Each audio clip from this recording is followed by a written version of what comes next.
जीवन के कष्ट और बीमारियां, इनका अंत एक न एक दिन होता ही है, परंतु उसके लिए व्याकुल नहीं, उसके लिए घबराना नहीं है।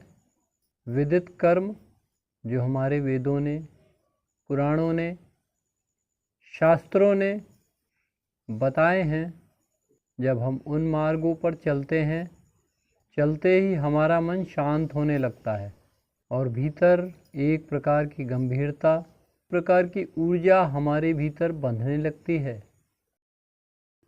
वेदांत मार्ग ब्रह्मांडीय ऊर्जा से ओतप्रोत हैं। हमारे ऋषि, हमारे गुरुजन सहस्त्रों वर्षों से लोक कल्याण के लिए, लोगों का कैसे भला हो जाए उसके लिए लगातार प्रयास करते रहे हैं और बड़ी युक्तियों द्वारा उन्होंने साधना के इस योग पथ को बनाया है। अनुशासन के साथ कार्य करते ही हमारे भीतर संबल, शांति और ऊर्जा का संचार होने लगता है। अनुशासन की स्थिति का आशय ही होता है उन दिव्य शक्तियों का स्वागत करने के लिए, अभिनंदन करने के लिए तैयार हो चुके हैं। जो भी परिस्थितियां हैं, जैसा भी वातावरण है, उसे स्वीकार करते हुए हम आगे बढ़ते रहें, उकतावें नहीं। जैसे हैं, जिन स्थितियों में भी हैं, परिस्थितियों को स्वीकार करते हुए हम आगे बढ़ते रहेंगे। सजगता से समझते हुए आगे बढ़ता रहे तो उसे कल्याण से कोई रोक नहीं सकता। अपना साहस, अपना पुरुषार्थ, अपनी मेहनत, अपना परिणाम, जिनके कारण, जो कारण है बीमारियों के, जो कारण है हमारे दुखों के, वो खिंचकर बाहर आने लगते हैं। तब मन फिर विह्वल और व्याकुल होने लगता है, भाग जाने को मन करता है।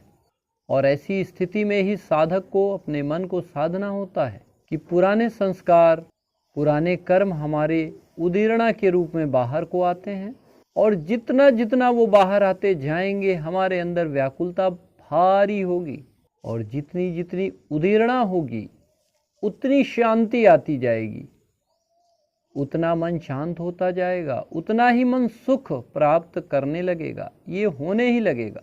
इसे जब हम ध्यान में रखेंगे तो हम अपनी साधना के मार्ग से विचलित नहीं होंगे। यानी केवल सच्चाई को स्वीकार करते ही हमारे मन में शांति का भी अनुभव होने लगा और उस शांति के कारण हम अपने भीतर गहराइयों तक निकलने वाली जो दुख रूपी संवेदना है, कर्मों का जो परिणाम है, उन कर्मों के परिणामों की उदीरणा होती है और उन सभी कर्मों से हम धीरे धीरे मुक्त होते चले जाते हैं। आपो दीपो भवः, अपना दीपक स्वयं बनना है, अपने लिए मुक्ति का मार्ग स्वयं ढूंढना है। यूं 100% विश्वास के साथ, दृढ़ निश्चय के साथ परिश्रम और पुरुषार्थ करना है।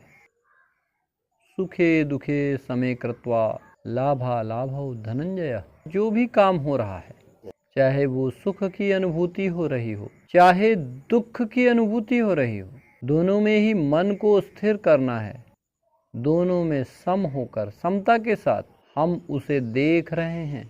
मन का स्वभाव होता है दुख आया तो उसे भोग लेना, सुख आया तो उसे भी भोग लेना। ये अभ्यास हमारे मन को दृढ़ बनाएगा। अभ्यास भोक्ता भाव को समाप्त करेगा, साक्षी और दृष्टा के रूप में प्रतिष्ठित हो जाएगा। परंतु लगातार काम करने के साथ ही ये होगा। अनवरत निरंतर अपने मन को साधने से होगा। साधना से उकताना नहीं है, बार बार प्रयास करते रहें।